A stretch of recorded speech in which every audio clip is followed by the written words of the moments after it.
half a league, half a league, half a league onward, all in the valley of death rode the 600. Forward the Light Brigade, charge for the guns, he said. Into the valley of death rode the 600.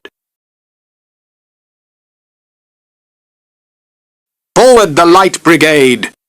Was there a man dismayed? Not though the soldier knew someone had blundered. Theirs not to make reply, theirs not to reason why, theirs but to do and die. Into the valley of death rode the 600.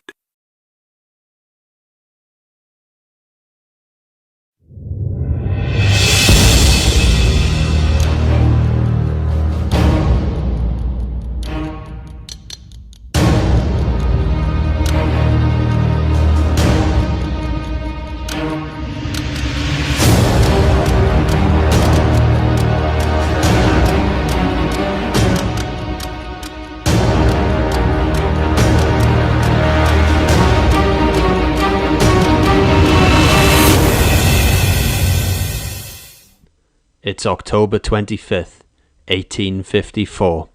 Cannon fire roars through the valley of death like a tornado.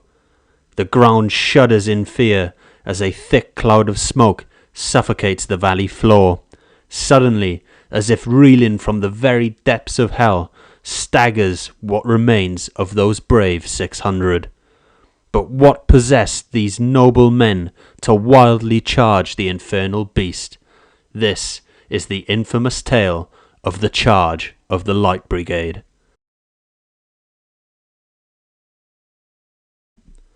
By 1854, the Crimean War was in full swing as a combined British, French and Ottoman force clashed with the Russian army on the Crimean Peninsula.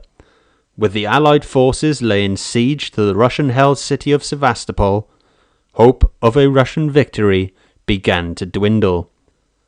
Desperate to turn the tides of war, the Russians frantically searched for a weakness in the Allied strategy, and by late October 1854, they had found their opportunity. The commitment of such a large force to the siege left the Allied defensive line around the British-held port city of Balaclava extremely stretched, and seizing the opportunity, the Russian army poured 25,000 men into the assault of the city on the 25th of October 1854. The Ottoman-held redoubts in the first line of defence were quickly overrun. Buoyed by this success, the Russian cavalry now charged down from the causeway heights and smashed into the second line of defence.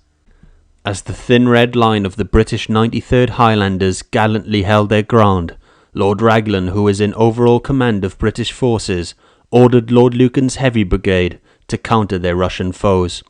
Swiftly the Heavy Brigade saw off the Russian cavalry, causing them to retreat back to the northern valley.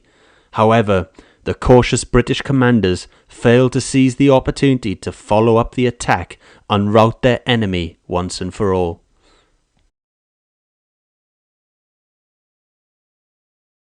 Lord Raglan's refusal to commit the perfectly positioned Light Brigade to rout the retreating Russians irked its commanders, especially its famed cavalry expert Captain Nolan.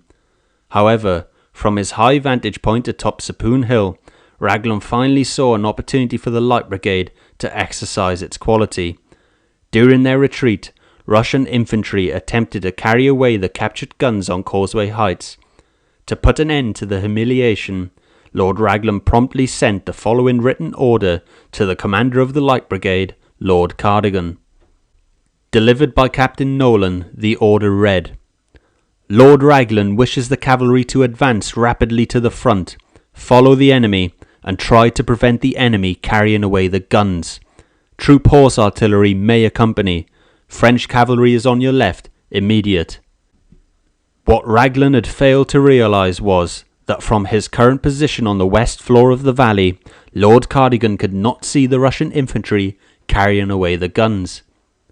Enraged by the lack of action, Captain Nolan added a further verbal order to that of Raglan's, whilst wildly gesturing in the direction in which the cavalry should advance. In the confusion, Lord Cardigan agreed to carry out the order in the confidence of knowing that Lord Lucan's Heavy Brigade would follow in support. As Cardigan led the 600 men of the Light Brigade into the Valley of Death, all was eerily quiet. Suddenly, Captain Nolan rushed forward, realizing he had pointed the brigade in the wrong direction, and that they were now advancing in the direction of the well-defended Cossack battery. Just as he reached the head of the brigade, all hell broke loose, and a cannon shot killed Nolan before he could relay his order. A hail of shrapnel rained down on the Light Brigade from the Russian guns on all sides. Those who weren't thrown from their horses in the thick smoke charged the Cossack guns head-on, slashing with their sabres all who stood before them. But amidst the chaos and screams, the Heavy Brigade were nowhere to be found. Now the Russian cavalry pressed their advantage and countered the Light Brigade, threatening to overwhelm them. But not a moment too soon the French cavalry swept the Feducan heights, allowing all who could to escape the infernal hell. Out of the 600 brave souls that charged into the Valley of Death that day, 118 were killed, a further 127 were wounded, and 60 were taken as Russian prisoners.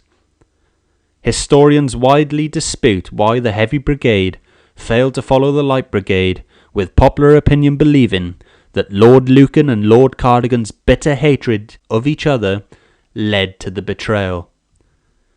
Both commanders' reputations and that of Lord Raglan and Captain Nolan were tarnished following the charge. However, the tale of the Light Brigade's tenacity greatly enhanced the reputation of the British cavalry and was forever immortalised in Alfred Lord Tennyson's poem titled The Charge of the Light Brigade.